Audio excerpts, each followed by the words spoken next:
Go to the football field now. The huddle broke at Browns rookie mini camp for the first time Friday in Ohio, with, of course, all eyes on Shedeur Sanders. But the Browns have 2 rookie QBs in their room, as they also selected Dillon Gabriel in the 3rd round. Kevin Stefanski has called it an open competition in Cleveland. However, should be noted, Gabriel took the first snap of team drills in minicamp, not Sanders. You know who's there for it? NFL reporter Kimberly A. Martin joins us now from outside the Browns practice facility. And Martin, I know you were at camp yesterday. What more can you tell us about how Shedeur looked and what they were saying about him in his first day at camp? Yeah, listen, Shay, a lot is being thrown at Shedeur Sanders, as is the case with all of these rookies who are trying to get up to speed on this playbook. And here's one thing that stood out yesterday after the first day of practice. You know, typically on day one, coaches will see those quote-unquote rookie jitters. But both Shedeur Sanders and Dillon Gabriel showcase flashes of that same poise and that passing ability that we saw in their college careers. And that was a good sign. Now, as you said, it's still early. It's still day one. But, in practice, they had a longer 7-on-7 period to accommodate the 2 quarterbacks. And as you noted, Dillon Gabriel did take the first reps of the team period. And I can tell you, as we were waiting for Stefanski, we saw Shedeur Sanders. He was one of the last players to leave the field. He stayed late to kind of throw passes to a rookie tryout. So, again, these are just the first early days of rookie minicamp. Just starting to get to work, right? But Sanders is one of 4 quarterbacks currently on the roster. And so this is going to continue to be a thing, yes. Kimberly. So what did Kevin Stefanski have to say about this entire quarterback situation? I'm glad that we are at least mentioning Dillon Gabriel, because he is another quarterback that is here, and a lot of attention on Shedeur. But, Kevin Stefanski was asked pointedly, tell us about how did you decide that Dillon should get the first reps? And typical Kevin Stefanski fashion, he said, I wouldn't read into that. I think Stefanski's main point yesterday was this competition is ongoing, and rookie minicamp is part instruction, part competition. But there's a lot of work that has to be done. These guys have to take what they're learning in the meeting room, bring it out onto the field. So, Shay, as much as we want to know who is going to be the Browns quarterback this season, we are so many months away from that, and this is just the first step. So let's not read into it, but we're going to be watching today, because we're going to hear from these quarterbacks a little later. Of course, we're going to read into it. That's what we do here at ESPN. And I'm over here talking about 4 quarterbacks in the QB room. I mean, we should add 5. Deshaun Watson is still in that quarterback room as well, although it's very unlikely we see him on the field. He still will be a part, I will assume, meetings and whatnot. Kmart, I am sure I will talk to you a lot over the next couple of days and weeks. Thanks, Kmart. Appreciate you. Senior NFL writer Jeremy Fowler joins us now. He said that this Cleveland quarterbacks competition is going to be all-encompassing evaluation. And obviously they have Kenny Pickett there. They have Joe Flacco as well. What are you hearing about the 2 rookies, though, at first glance? Yeah, so they're going to keep 4 quarterbacks, Hannah, throughout the offseason leading into training camp. So Dillon Gabriel, Shedeur Sanders will have plenty of opportunities to make their impression and to try to make the team. That's really their first goal. They have to do that because the Browns are probably going to keep at a max 3 quarterbacks. Somebody's going to be the odd man out. So Sanders has been as advertised as far as what the Browns liked in the pre-draft process: accuracy, decision-making. They want to see him build on that.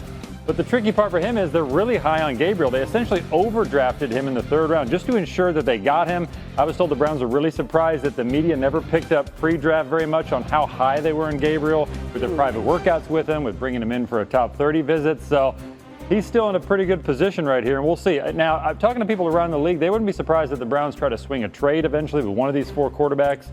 They look at that position as currency, as value. So if somebody plays well in the preseason, maybe they'll be in a new uniform. Yeah, it's going to be really fascinating to see. You know what they say when you have multiple quarterbacks, that you have none. I know, but they do. They have a ton.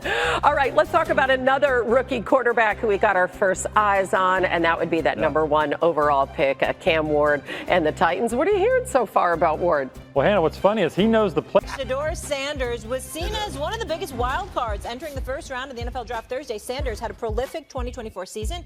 He posted an all-time FBS record with a 71.8 career completion percentage, was not picked during the draft's opening round, and now waits for his fate to be decided heading into today and the start of round 2. In a video posted to social media after the completion of the first round, Sanders admitted he did not expect to go undrafted Thursday, but he appeared to still be positive. All right, there are only 2 quarterbacks drafted last night. Cam Ward, first overall to the Titans, was not a surprise. The Giants trading up to draft Jackson Dart was a surprise, but it's just the second time in the last 10 years where only 1 quarterback went before pick 25. Here's a warning from Louis Redick about passing on Sanders.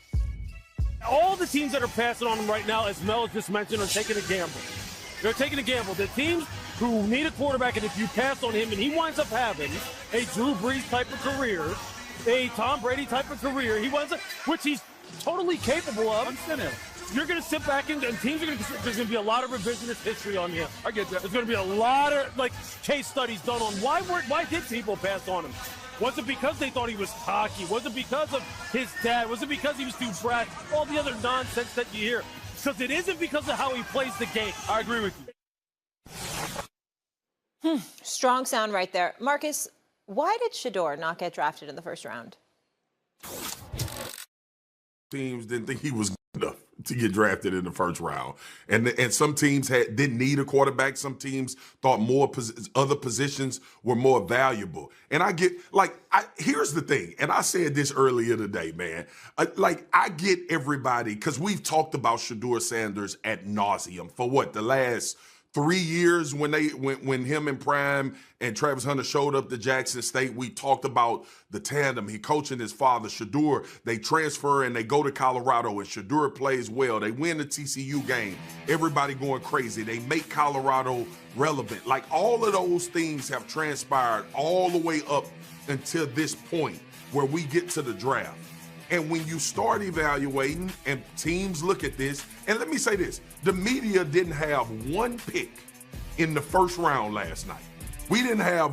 Nobody called us to ask us, should they take Shedeur or should they take Cam Ward or should they trade up to get Travis Hunter? Nobody did that.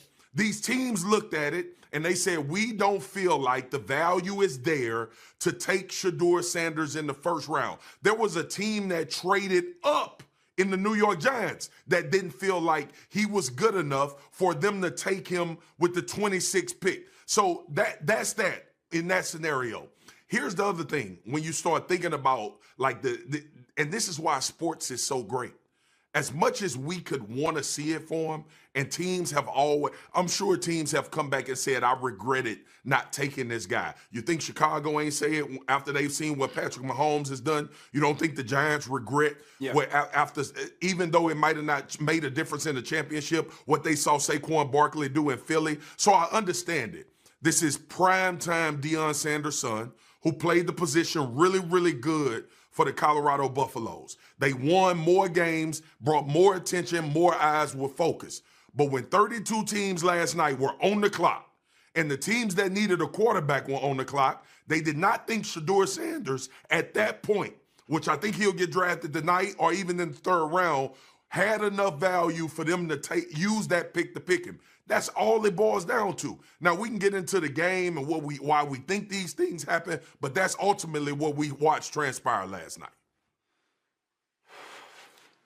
2 words: evaluation and projection. And that's what the first round is about.